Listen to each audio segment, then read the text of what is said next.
Hello there everybody, Sam's Trains here and welcome back to the railway.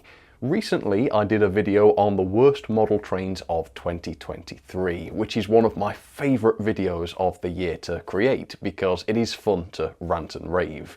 It's always a lot of fun to make those videos, and if you haven't seen it already, I'll pop a link up there. It's well worth a look. Today's video is going to be a little bit more positive though, which I like as well, and that's because I'm going to be looking at the best model trains of 2023.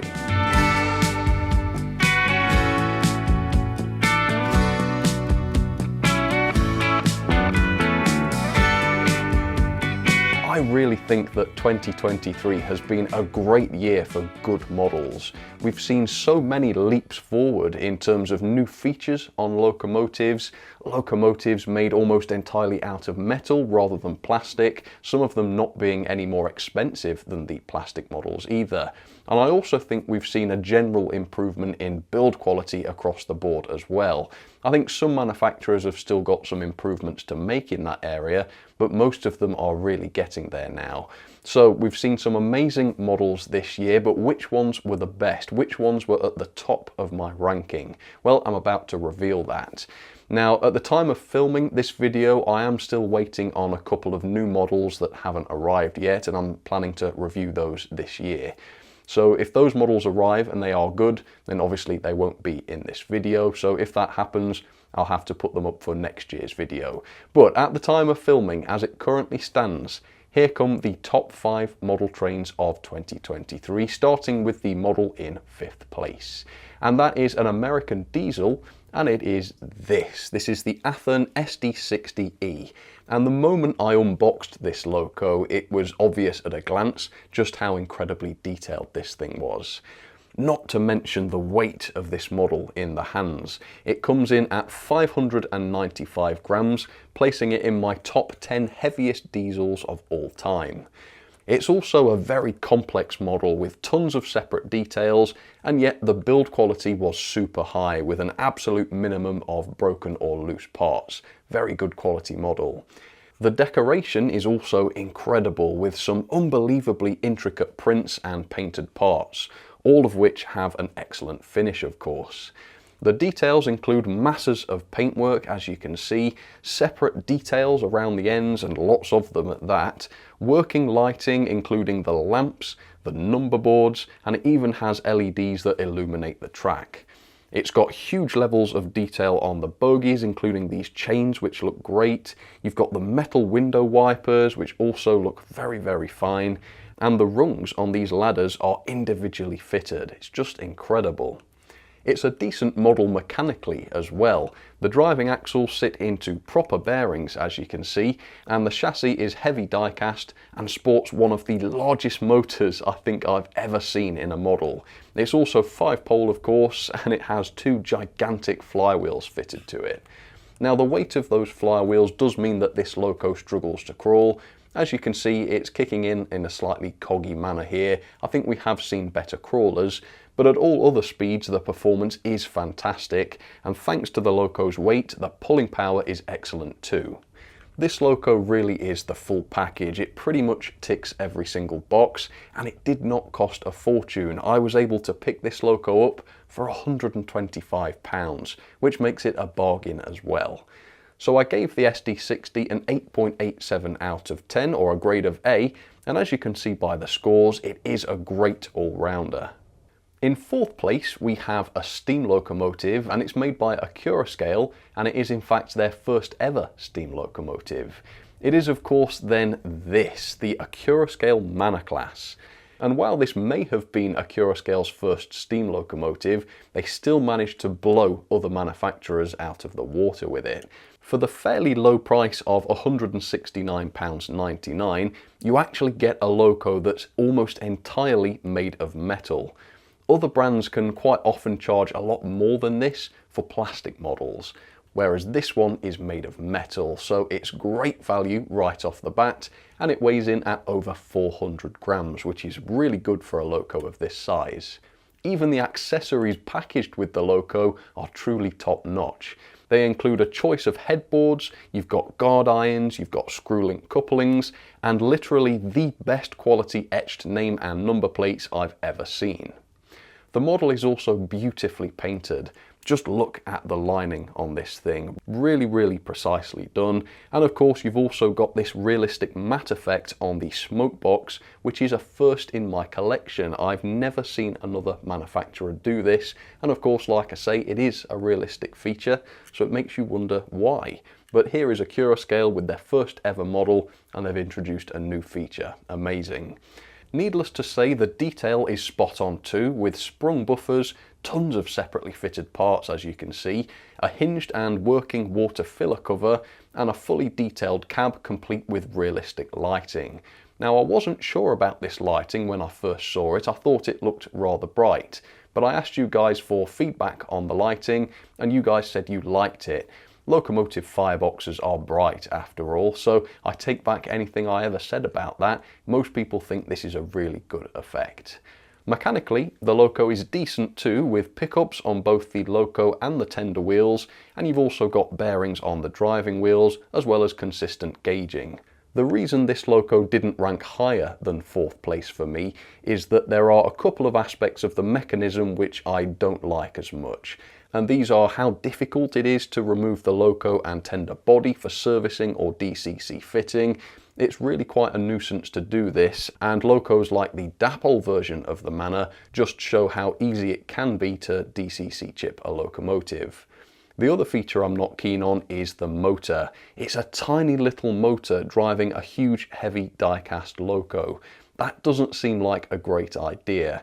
And indeed it isn't. When I tested my model, the crawl really wasn't that great. It was only at the higher speeds that the performance became decent. Now, I should say, since filming my review of this Loco, others have come along and said that on DCC, the crawl on these Locos is much better. So if you are running on digital, maybe the lack of torque caused by the puny motor won't be such an issue for you. But for me it was, so I did have to mark it down a little bit for that. But the fact that this Loco has these issues and still ranked in the top 5 just goes to show how incredibly good the rest of the model actually is. At the higher speeds, the Loco does run smoothly and it can handle a decent number of coaches too, thanks to all its weight. It ended up with a score of 8.95 out of 10, or a grade of A yet again, and had the mechanism been a little bit better, I think this could have been a near perfect score. The Loco in 3rd place is also produced by Accurascale, except this time it's an electric. And it is this, the Accurascale Class 92. And I have to say, I think this is the best electric I've ever seen. It is a little bit more expensive than the Manor at £189.98, but having said that, it's still cheaper than a lot of models from other manufacturers, and I think the features of this model really are reflected in the price. First of all, it is massive. It's one of the largest Locos in my fleet, and it's also impossibly heavy at 685 grams, making it the 4th heaviest Loco I have on record. The decoration here is perfection, with an uncountable number of tiny prints, and every part of the paint job looks crisp and pristine. Detail-wise, it has separately fitted etched grills, amazingly complex bogies with all of the wiring painted up. It's got fully detailed cabs with painted controls and printing on the back walls. It's got an incredibly complex roof with all of the conductors modelled, and it's got 2 very fine pantographs which you can operate by hand, as you can see, but each pantograph is individually motorised as well so that you can operate them on DCC. So suddenly this is starting to sound pretty good for £190, but of course it doesn't end there.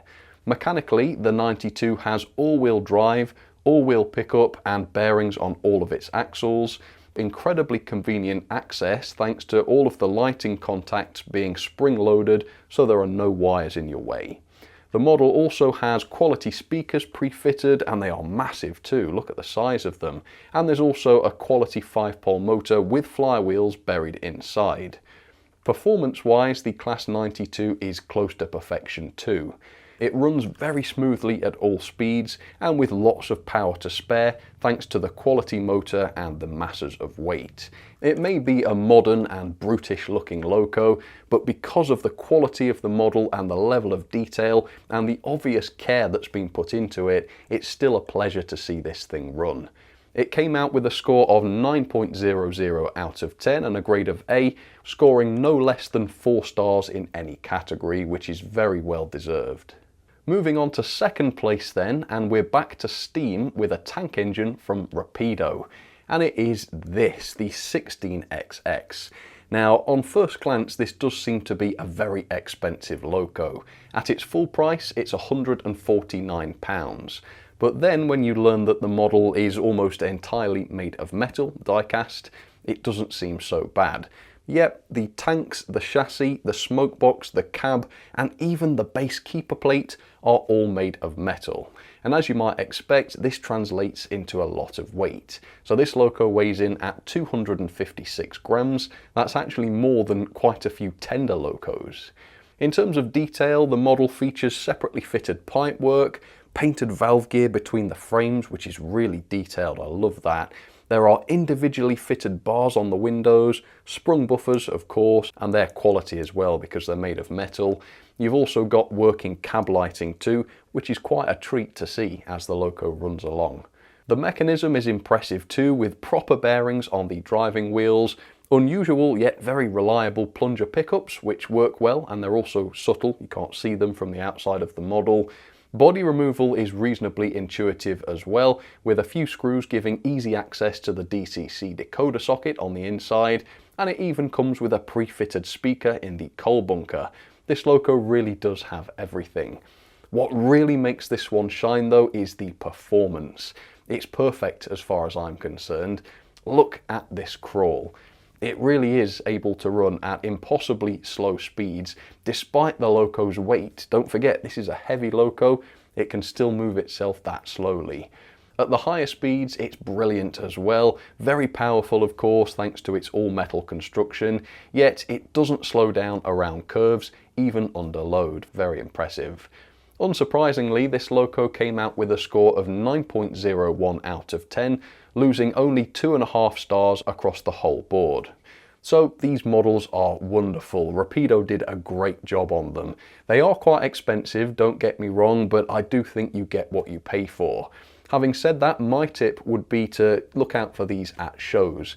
I bought this from Worley last year, where Kerno had them available for much less than that RRP. So if you are in the market for one of these and you're going to a big model railway show, that might be the way to go. But there you have it, the 16XX from Rapido. What a gorgeous tank engine. So here we are at the end, and I'm about to reveal the best loco of 2023. I will tell you that it is produced by Accurascale, so we've got 3 Accurascale locos in the top 5 this year. And let's just take a second to appreciate how crazy that is. Accurascale have released 3 major locos this year. That puts them right up there with the big boys. But not only that, every single one of them, all 3, has been in my top 5, which is amazing too. What a wonderful manufacturer. Anyway, the best loco of the year for me is this. It is the all-new Accurascale Class 37. And yes, this is the best model of the year for me, but I think it might also be the best model I've ever owned. It is just wonderful. Right out of the box, it was clear how beautiful this loco was, with the decoration looking sublime and very intricate as always from Accurascale. Everything looks so clean and perfect, I just love it. At 678 grams, this is also the second heaviest diesel I have on record, beaten only by the Accurascale Deltic, which is obviously much larger than this. Just like the Manor did, the Class 37 comes with a wealth of optional details, as well as more high-quality etched nameplates. Look at the quality of those. The loco itself features tons of finesse in the body detail. It's got an etched grille over the fan, which looks fully realistic. It's got real chains on the bogies. It's got engine room lighting, which illuminates the interior. Detailed sprung buffers with more detail than I've ever seen before on buffers. Tons of cab detail with the controls and components picked out. You really could spend an hour just looking over the details on this and you probably still wouldn't see it all. It truly does look like a real Class 37 that's been scaled down to miniature. It's a wonderful achievement, I think.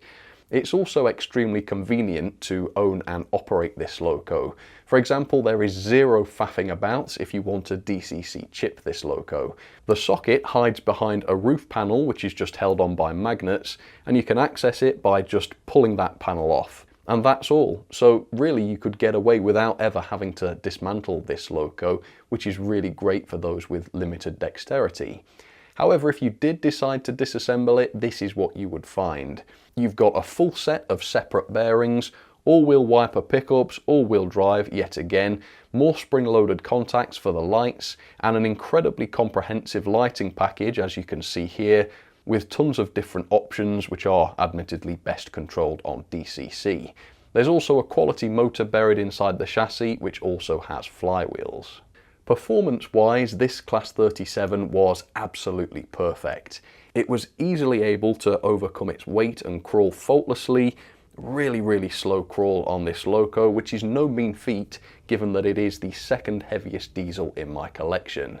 It also runs smoothly at the higher speeds without slowing down around the curves, even with a load. Yet again, great to see a loco with some decent torque, and it really does look wonderful as it runs along. I even had chance to try out a sound-fitted version of Accurascale's Class 37, and that thing sounded wonderful as well. Give this a listen.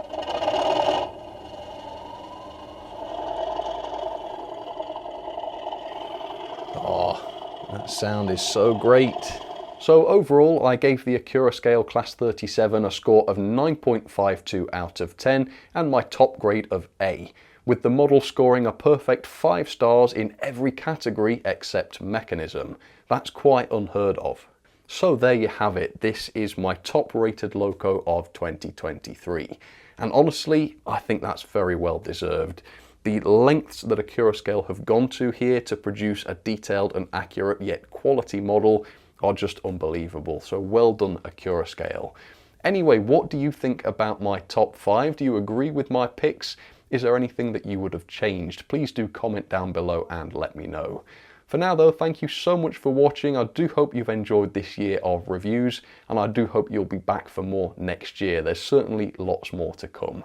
For now though, thank you so much for watching, and I'll catch you on the next one. Alright, cheers everybody, you take care.